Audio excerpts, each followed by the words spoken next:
আসসালামু আলাইকুম ভিউয়ার্স, কেমন আছেন সবাই? আপনি কি কখনো ভেবেছেন কিভাবে আধুনিক ক্ষেপণাস্ত্র ও মিসাইলগুলো লক্ষ্যবস্তুতে নিখুঁতভাবে আঘাত করে? কিভাবে রকেট উৎক্ষেপণ করা হয় এবং নিয়ন্ত্রণ করা হয়? আজকের ভিডিওতে আমরা জানব বিভিন্ন ধরনের ক্ষেপণাস্ত্র, তাদের ফায়ারিং প্রযুক্তি এবং নিয়ন্ত্রণ সম্পর্কে। ক্ষেপণাস্ত্র বিভিন্ন ধরনের হয়, তার মধ্যে সবচেয়ে পরিচিত হলো ব্যালিস্টিক মিসাইল।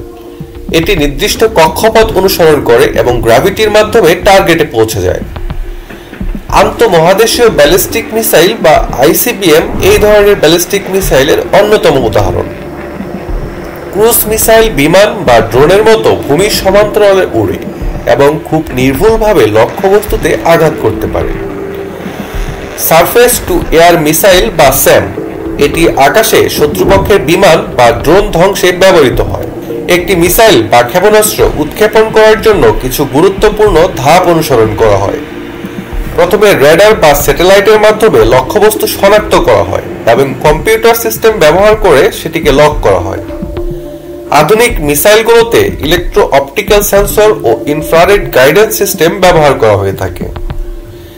একবার লক্ষ্যবস্তু নিশ্চিত হলে মিসাইল ফায়ারের অনুমতি দেওয়া হয়। এরপর ক্ষেপণাস্ত্রটি উৎক্ষেপণ প্ল্যাটফর্ম থেকে ছোড়া হয়।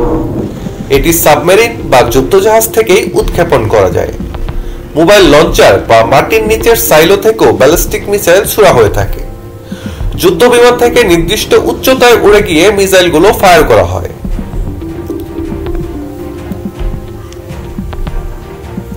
ভিডিওটি ভালো লেগে থাকলে আমাদের চ্যানেলটি সাবস্ক্রাইব করুন এবং ভিডিওটি শেয়ার করে দিন।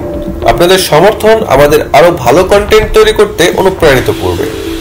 ধন্যবাদ, আবার দেখা হবে পরবর্তী ভিডিওতে।